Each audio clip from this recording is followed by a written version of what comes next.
And now it's time for another episode of The Horror Guys! Yay! I'm Kevin. I'm Brian. We're going to talk about 5 horror movies we saw. As always, brought to you by HorrorWeekly.com. And of course, our official name, the HorrorWeekly.com podcast. Right? Right. Right. Stop over in at Horror Monthly and pick up our latest issue of the Horror Monthly Horror Review Magazine. On sale now. Issue 54. There's a lot of reviews in that.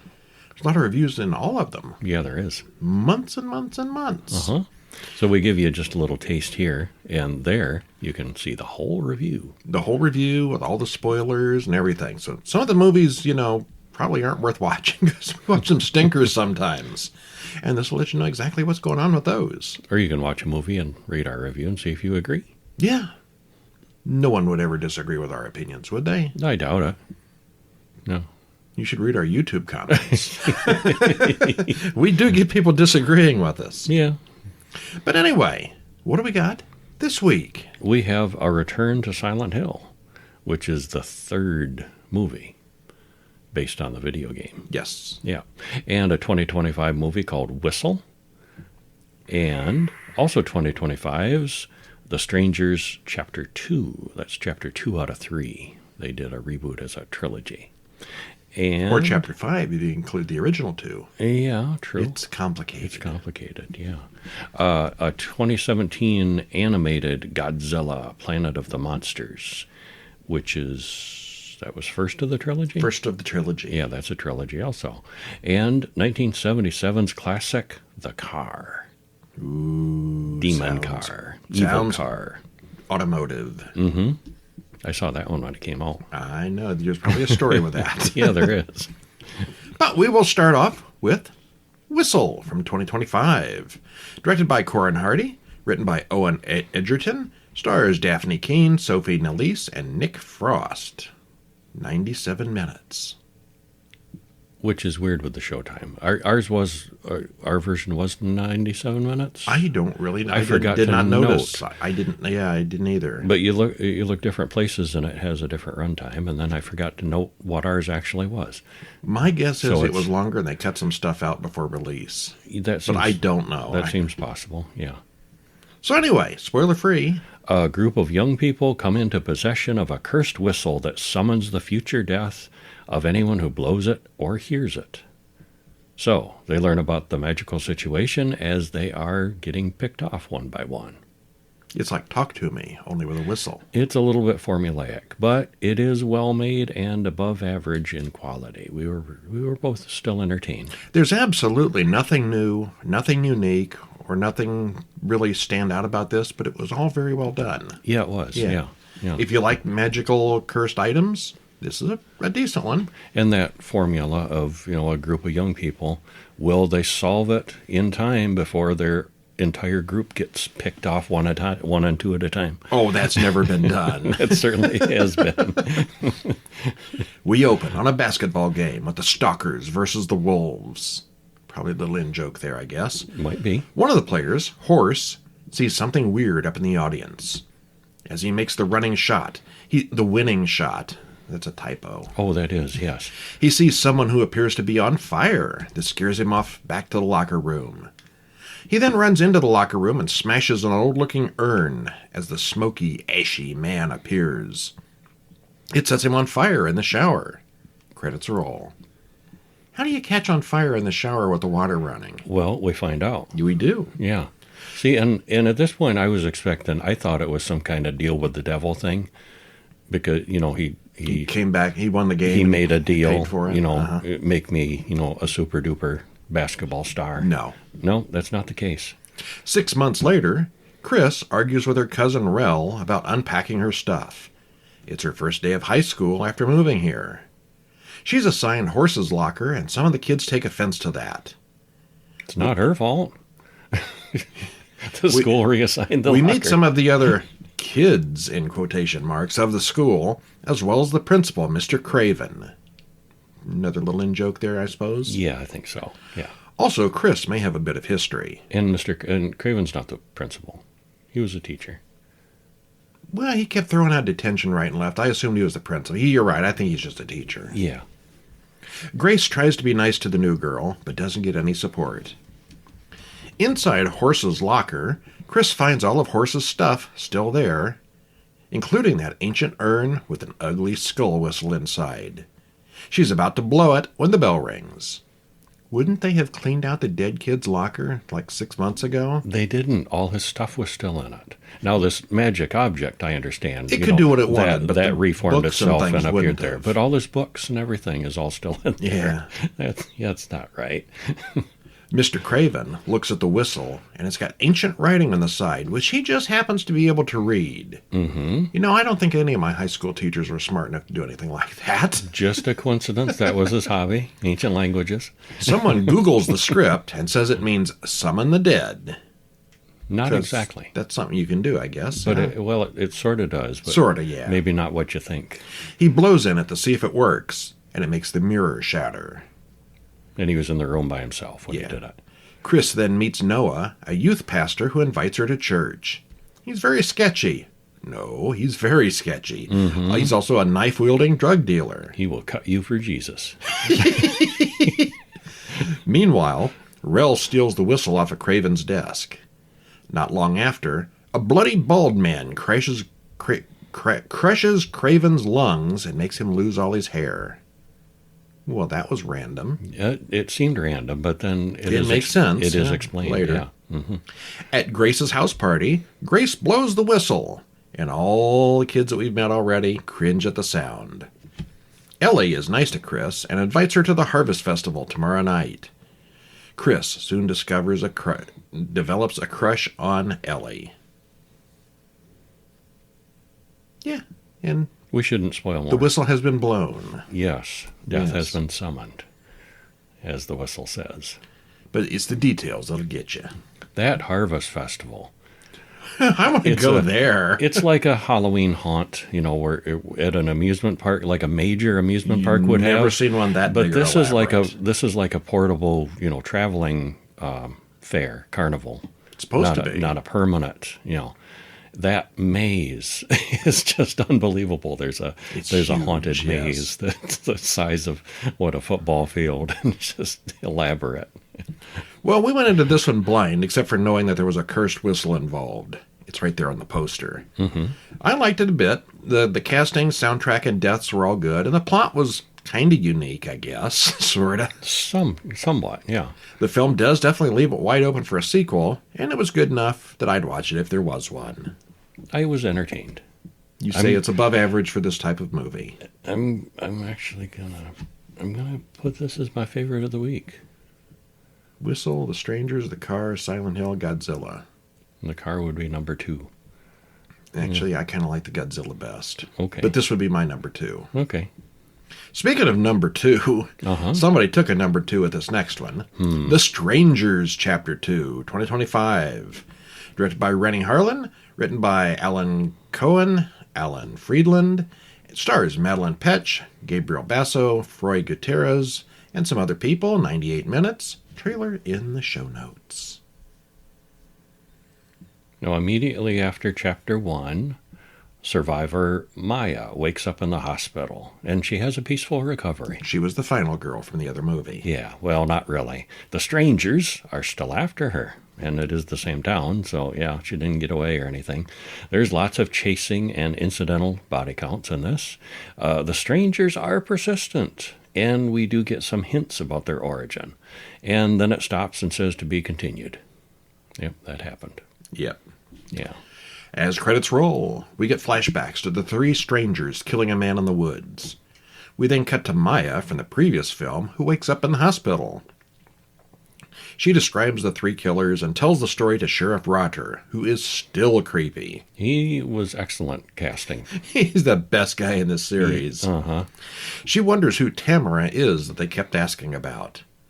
The people in the local diner speculate about the killers, and they're all suspicious looking themselves. We don't know who the killers are. Because they're masked. We then cut to an angry little girl who has a doll that looks like Dollface. That night, at the hospital, the place is nearly empty. Let's just scratch out that word nearly. This is the most deserted hospital I've ever seen. No nurses, no orderlies, no doctors, no Nothing. Except once in a while, the strangers will come across a guy sweeping the floors. There's one guy with a mop, and kill him, or one orderly walking through and kill them. Maya gets a phone call in the hospital. Is Tamara here? Well, then there's instantly screaming out in the hallway. Suddenly the lights go out and her cell phone stops getting reception. How'd they do that? Soon she sees Scarecrow wandering around with his axe. Fortunately, it appears that Maya is the only patient in this huge hospital. Soon they're all playing hide-and-seek in the hospital's basement workings. She hides in the morgue, in the same drawer as her dead fiancé Ryan. Ew. This works pretty well, so she gets away from the hospital and runs outside into the rain. She runs into a woman who tells her that the sheriff isn't going to help her because he's a... And then she dies. Oh. One of the strangers got her. We just almost got the answer. Then Maya runs into a horse farm or stable to hide. And that she didn't stay long because she runs back outside and picked up by two women who Maya obviously doesn't trust, but at least they have a car. They pick up two guys on the road. She finds it all very suspicious. It's very tense. Yeah, the two women say that these guys are their roommates. Uh-huh. And the four of them are roomies. Well, there's three strangers. And four of these people. And four of these people. Not right. So, yeah, and she's all suspicious of, are three of these four the strangers? Or any one of them the strangers? We don't know. We don't know yet, yeah. She panics and jumps out of the moving car and back to the woods. All right, so we'll stop there. Yeah, it's more cat and mouse in the woods. Yep. For like 6 hours. It felt that way. Takes place immediately after the first film in this reboot series. Do you ever notice how deserted hospitals and horror movies get at night? They do a lot of times. Yeah. That's really a trope. All the doctors and nurses go home and quit in time. They don't have any other shifts. Yeah, lots of locations in the town in general in this series were that way. Yeah, I'm sure we'll bring this up again next week. Yeah.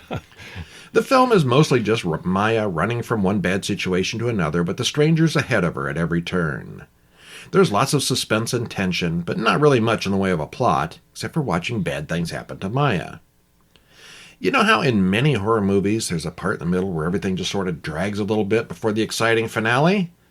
Well, this whole movie is that draggy middle part. Yeah, imagine a movie 4.5 hours long, and here's the draggy middle. Yeah. Yeah. I think they could have deleted this whole movie and gone from part 1 to part 3, and it would have made just as much sense. Or heavily condensed it, yeah. Yeah. This was filler. I really would have. And the first one was pretty good, and the third one, spoiler, we've seen the third one, and I really enjoyed the third one much, much better. I will say the third one was the best of the three. I would have rather had a 3-hour movie. Condense most of this down. And just but then you couldn't pay theater admission 3 different times. True that, yeah. Yeah, I think this one was I think that would have been more effective. Kind of bad. It drags the whole series. Like I said, we'll talk about the third one next week probably, but yeah, this one dragged the whole series down. Yeah, we both kind of in agreement there. Stretch it. Yeah. Way back in the dawn of time, there was 1977's The Car. When little Kevin was 11 years old and saw this at the drive-in. You remember it was the drive-in? I do. Yeah, it was a drive-in movie. Directed by Elliot Silverstein. Written by Dennis Shryak and Michael Butler. Stars James Brolin. James Brolin's getting pretty old there, isn't he? He was young here. Kathleen Lloyd and John Marley. 98 minutes. And quite a few other recognizable faces. That's the thing about movies in the 70s. They only had like 20 actors. I think so. You got to see them all in everything. And they were all in this one. Well, a small desert town is terrorized by a killer on wheels. As the body count and attacks climb, the local sheriff and his crew struggle to stop it, and they gradually learn it's no ordinary car and driver. The pacing's a little clunky, but it has a good cast and a decent script with some surprises that elevate it. It's not excellent, but we were both entertained. Yeah, I think that sums it up. This is your movie. Tell us about it. Well, after the credits, we open in the desert as a couple of bicyclists zoom down a desert road into a dark tunnel. And we see a car drive into the other end of the tunnel from the where this is going already. The car's point of view. And the not-so-subtle music hints that something bad is about to happen. And sure enough, the car comes up behind the bikers, and both young people die gruesome deaths. You'd think the car was going to run over them in the tunnel, but that's not the way it works. Nope. Well, the car, on the other hand, honks gleefully and drives on. Honk, honk. Well, yeah. Well, Wade and his girlfriend Lauren wake up and do some hanky-panky as his young children listen outside the bedroom door. What are they doing in there? Yeah. Elsewhere, John Morris plays his French horn outside grumpy old Amos's house. John puts his thumb out for a ride. Uh-oh, it's that car. And the car swerves to hit him. It misses, though, but then it comes back for more. It's going to get him one way or the other. It does get him, yeah. Well, Wade is the sheriff's deputy, and he gets called out to Amos's place, where the car has repeatedly run over John the hitchhiker. Like 20 times. Yeah. His description, Amos's, is a little sketchy, but it was obviously intentional. Not long after, they do find the dead bicycle girl. They don't find the boy, though, because he went over a bridge at a different point. Well, meanwhile, Amos's wife, Bertha, is at the police station. Sheriff Beck wants her to sign an abuse complaint against Amos. Beck's had a crush on her since high school. That's pretty obvious.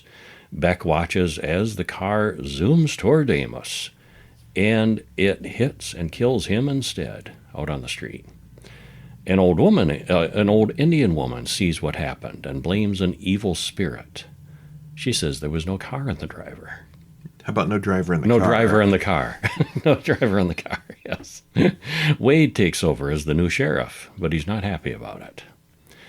Well, there's going to be a parade rehearsal this afternoon. What could go wrong? Well, Wade knows that's a bad idea, and they get a call that they find the bicycle boy's body, and so that distracts everybody for a while. And in the meantime, Deputy Luke starts drinking again. Picked a bad day to stop drinking. Yeah. All right, so there's mayhem with the car. Yeah, at the fairgrounds. You know that fairgrounds and the parade's going to go badly. Pandemonium, yep. And there's other pandemonium and attacks. Yeah, there is. Yeah. Well, there's no explanation for any of this. We never find out why the car is killing people.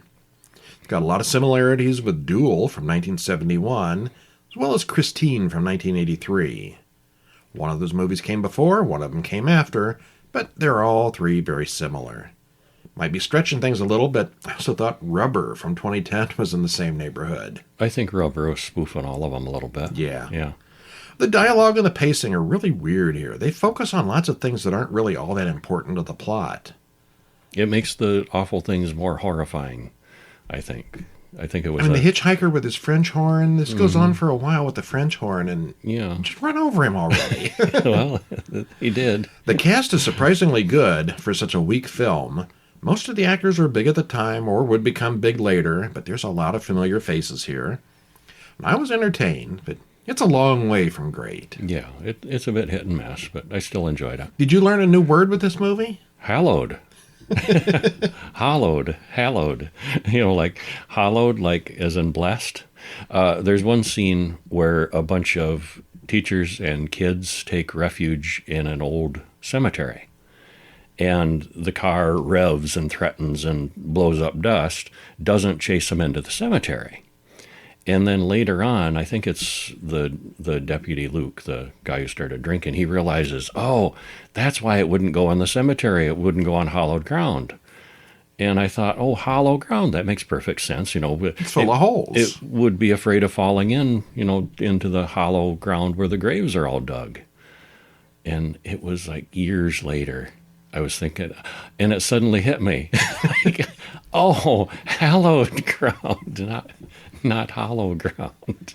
Because you were thinking about this movie 40 years later and this occurred to you. Yeah, it did. It's a good movie if you're still thinking about it 40 years later. Uh-huh. One that I'm not going to think about ever again.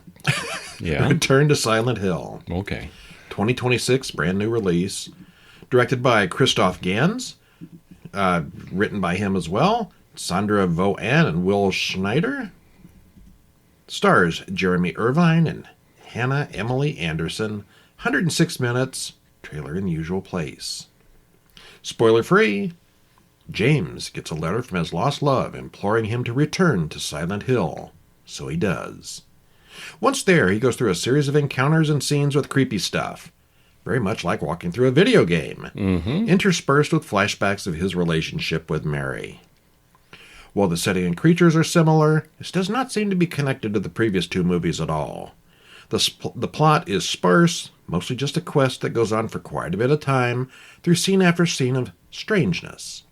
It was okay. It was okay. It was a disappointment. I was looking forward to another something better, something good. Well, I liked the first one okay. The second one I thought was pretty bad. This one was just a waste of an hour and a half. This was bad. A steep downhill dive in quality after the first movie. There's no story here. There's no characters to care about. It's just... Not really. It's a video game. It goes from one weird thing to another. From scene to scene. Yeah.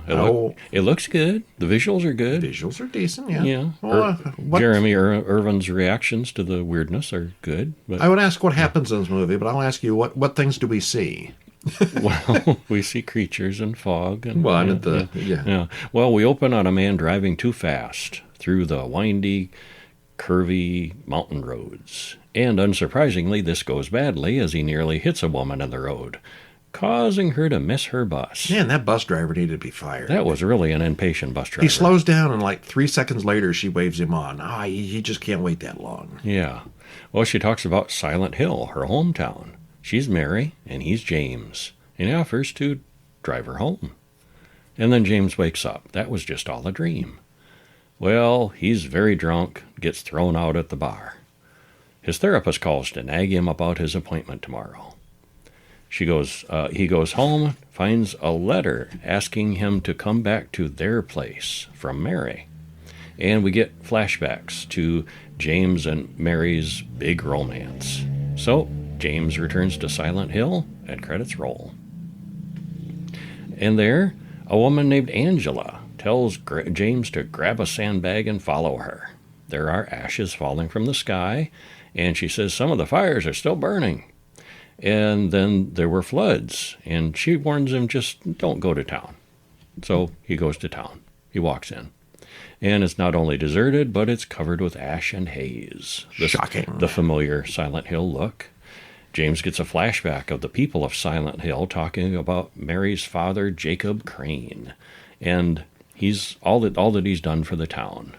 And meanwhile, outside, an armless monster attacks a homeless man. And then the air raid siren goes off. And everything gets really dark. And you kind of know what happens when, if you're familiar with the Silent Hill, you know what comes with the siren, the darkness and creatures, and here the scene after scene of weirdness begins. Yeah, one damn thing after another. Yeah, it is. Yeah. Well, it seems to ignore all the previous films. It's much like a video game, with James running from one unexplained situation to another, because why? I don't know. Because, The setting is... Looking for Mary. The setting is everything here. There's no real acting or characterization to speak of. There's only a hint of a plot. It's mostly just one scary scene after another, just like a video game. I thought it was dull, made no sense, and was overall atrociously bad. Well, they stepped up the visuals and the creepy and unsettling encounters a bit. Well, CGI got a lot cheaper since 2006. Yeah. Plot is thin, though. Plot? Yeah. It started feeling tedious. Plot? I gotta go walk through this town and find my girlfriend. It's Princess Peach all over again. Yep. Godzilla, Planet of the Monsters from 2017. Directed by Kobun Shizuno and Hiroyuki Seshita. Written by Gen Urabuchi. Stars a bunch of people in voice actor roles because this is an anime cartoon. It's a cartoon. 88 minutes. Trailer in the show notes.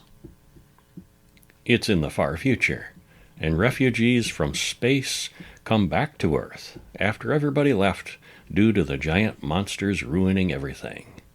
Before they can resettle, though, they have to deal with Godzilla, who is still around. This is an anime style of animated movies, but it is still considered an official movie in the Toho series. And Brian enjoyed it quite a bit.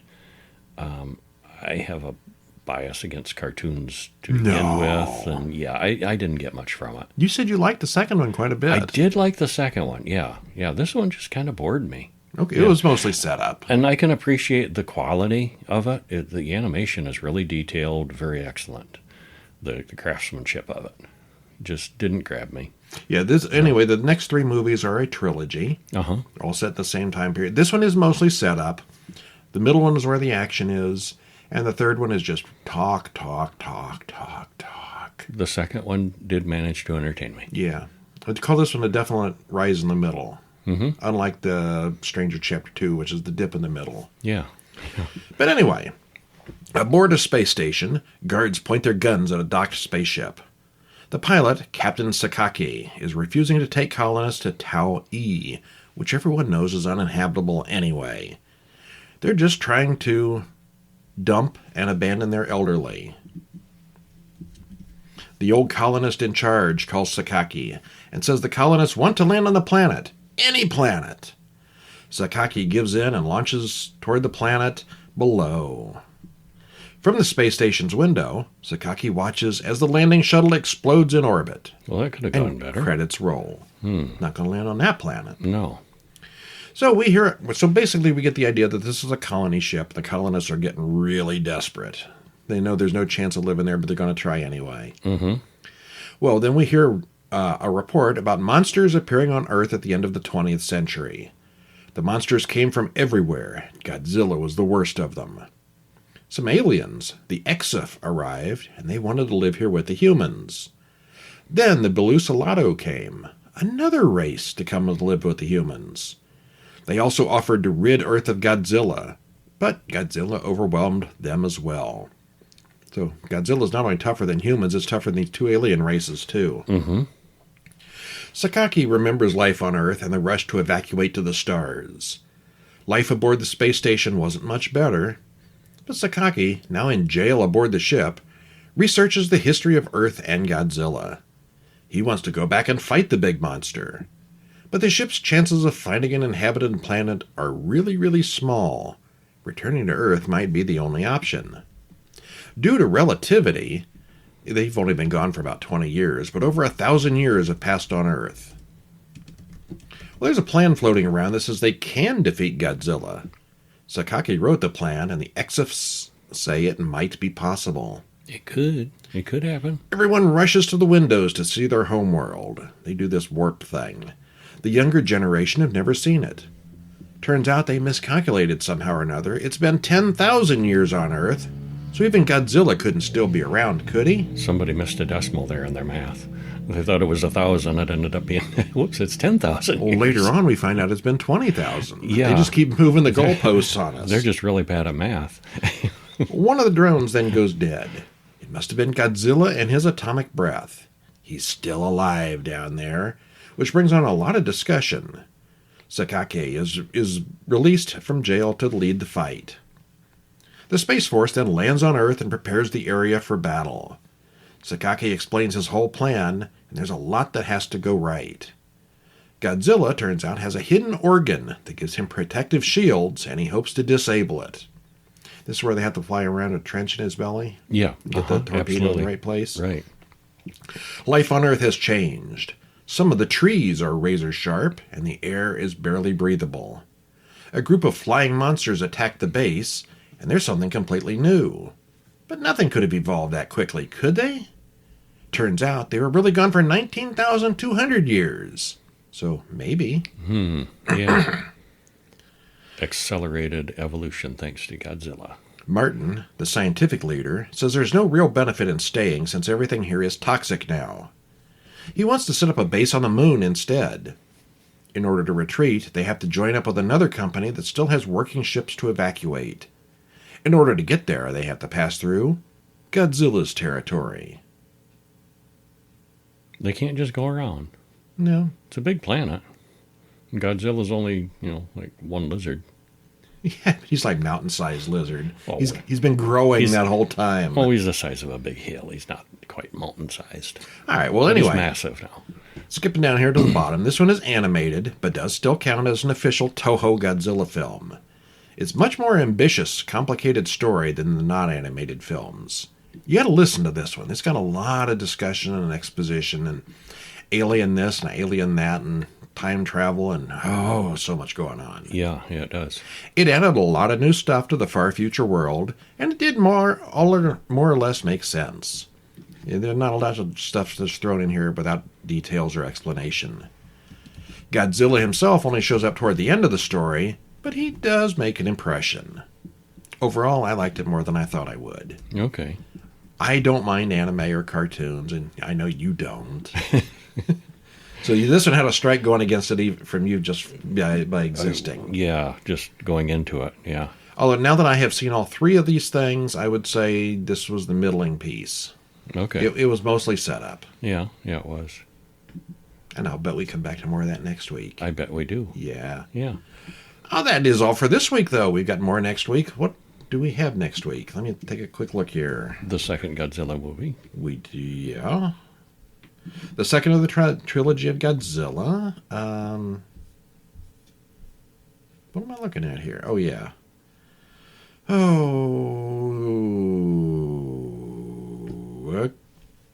Several indie movies. Oh, yeah, that's right. Yeah. Those Three indie movies coming up. Godzilla, and one more that will be determined, I guess. Okay. But that's next week. Until then, I'm Brian. And I'm Kevin. We'll see you next week. See ya.